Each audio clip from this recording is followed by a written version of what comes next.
This is a special podcast, a special episode focusing really on a single issue, socialism.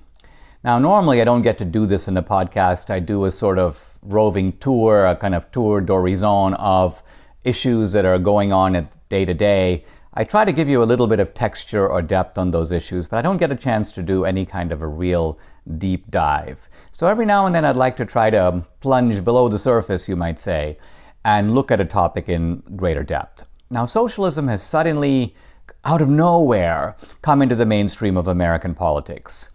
You may almost take the opening lines of Karl Marx's Communist Manifesto and say a specter is haunting America, the specter of socialism. And by socialism, I'm not just talking about the squad, Alexandria Ocasio-Cortez, Rashida Tlaib, Ilhan Omar. I'm not even just talking about Bernie Sanders. By themselves, that's a small camp. I'm talking about the way in which those ideas, the socialist canon, if you will, has migrated right into the mainstream of the Democratic Party, so that the ideas of Ocasio-Cortez and Sanders are now not easily distinguishable from the ideas of Chuck Schumer and Nancy Pelosi and Joe Biden. So how did this happen? It's particularly startling when you think that socialism is the most discredited idea since slavery. And in fact, not only that, but the great writers on socialism have always considered it to be a form of slavery. Look at the title of Hayek's book, The Road to Serfdom. Hayek sees socialism moving us toward a kind of serfdom or quasi-slavery. Look at Solzhenitsyn's books, One Day in the Life of Ivan Denisovich or The Gulag Archipelago, depicting socialism as establishing this kind of horrific regime of tyranny, slave labor camps stretching across multiple time zones.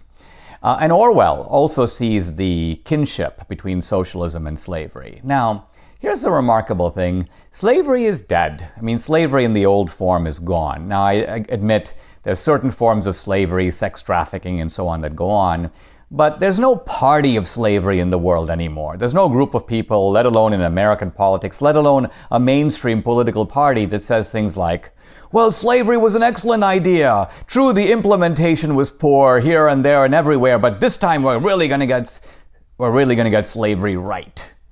Can you imagine the insanity of saying that? And yet, that is exactly what people say about socialism. They say that socialism might have failed. Maybe it's even failing in many places around the world. But hey, we've got this idea for a new type of socialism that's really going to work.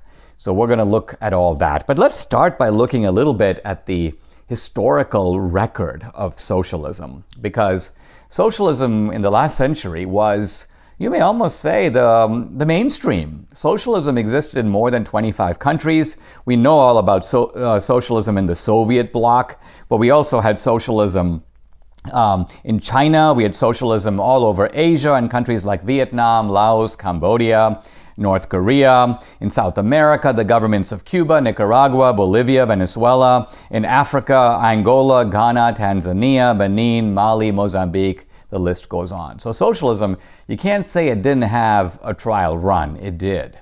Failed everywhere. In fact, it established a sort of unbelievable body count. Over 100 million casualties in the 20th century alone. The Soviets killed about 20 million, probably more when you consider not just Stalin, but all the other socialist dictators. The Chinese under Mao killed 20 to 25 million. Of course, the National Socialists, the Nazis, sometimes excluded from the list, but they shouldn't be.